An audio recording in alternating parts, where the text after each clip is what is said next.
السلام علیکم ورحمۃ اللہ وبرکاتہ۔ اس بار ہم آپ کی خدمت میں پیش کر رہے ہیں فاروق اعظم، انبیاء کی جماعت اور امت کے سب سے افضل انسان ابو بکر صدیق کے بعد اسلام کے دوسرے خلیفہ راشد فاروق اعظم کا درجہ ہے۔ ان کی زندگی کے واقعات دلچسپ ترین انداز میں سنیے، آپ حیرت زدہ رہ جائیں گے۔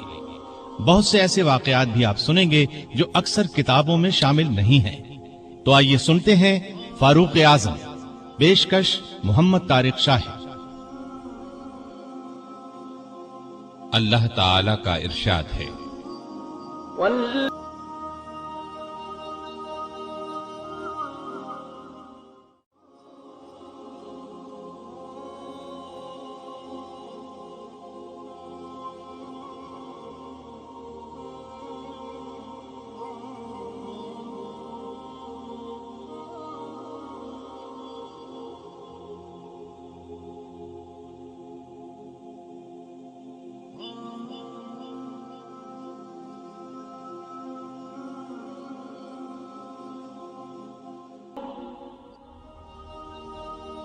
وہ لوگ جو اللہ اور اس کے رسولوں پر ایمان لائے ہیں، یہی تو وہ ہیں جو ان کے پروردگار کے نزدیک صدیق اور شہید ہیں، ان کے لیے اجر اور نور ہے۔ رسول اللہ صلی اللہ علیہ وسلم کا ارشاد ہے، اللہ تعالی نے عمر کے دل اور زبان پر حق جاری کر دیا ہے۔ وہ فاروق ہے جس کے ذریعے اللہ تعالی نے حق اور باطل کے درمیان فرق کیا۔ جماعت اصحاب روشن ستارے ہیں، آسمان پر موجود ستاروں کی روشنی کم و بیش ہے۔ یہی مثال صحابہ کرام رضی اللہ عنہم کی ہے، لیکن ہیں سبھی روشن۔ ان میں سب سے نمایاں، سب سے روشن اور سب سے تابناک بہرحال پہلے 4 صحابہ رضی اللہ عنہم ہی ہیں۔ یہی پہلے 4 اصحاب خلفائے راشدین ہیں۔ عشرہ مبشرہ میں بھی سب سے پہلے انہی کا نام ہے۔ آج ہم آپ کو انوکھی خصوصیات والے انسان کی کہانی سناتے ہیں۔ اللہ کے رسول صلی اللہ علیہ وسلم نے اپنے 10 صحابہ کا نام لے کر فرمایا تھا، میرے یہ 10 صحابہ جنتی ہیں۔ گویا انہیں دنیا ہی میں جنتی ہونے کی بشارت عطا ہوئی۔ ان میں سے ایک سیدنا عمر فاروق رضی اللہ عنہ ہیں۔ انبیاء کی جماعت کے بعد اور مسلمانوں کے پہلے خلیفہ راشد یار غار سیدنا ابو بکر کے بعد اس دنیا میں سب سے زیادہ فضیلت دوسرے خلیفہ راشد سیدنا عمر فاروق ہی کو حاصل ہے۔ نبی صلی اللہ علیہ وسلم نے ان کے بارے میں اس طرح دعا فرمائی تھی، اے اللہ اسلام کو عمر کے ذریعے سے قوت اور عزت دے۔ ان کے زمانے میں اسلامی حکومت 22 لاکھ مربع میل رقبے تک پھیل گئی۔ بعض موقعوں پر ان کی تائید میں آیات نازل ہوئیں۔ ان کی خلافت کا زمانہ بہترین اسلامی حکومت کا زمانہ تھا۔ اتنے بڑے حکمران ہوتے ہوئے دوپہر کے وقت شہر سے باہر گرم زمین پر کوئی پتھر وغیرہ سر کے نیچے رکھ کر قیلولہ کر لیتے تھے۔ ان کے واقعات اس قدر حیرت انگیز ہیں کہ سننے والے دنگ رہ جاتے ہیں۔ بڑے بڑے طاقتور حکمران ان کے نام سے کانپتے تھے، جبکہ خود ان کا یہ حال تھا کہ جسم پر کھردرا لباس ہوتا تھا۔ آپ یقیناً ان کی زندگی کے انوکھے اوراق پڑھنا پسند کریں گے، لیکن آج آپ پڑھنے کی بجائے سن کر دیکھیں، آپ کو ایک عجیب سا فرحت بخش احساس ہوگا۔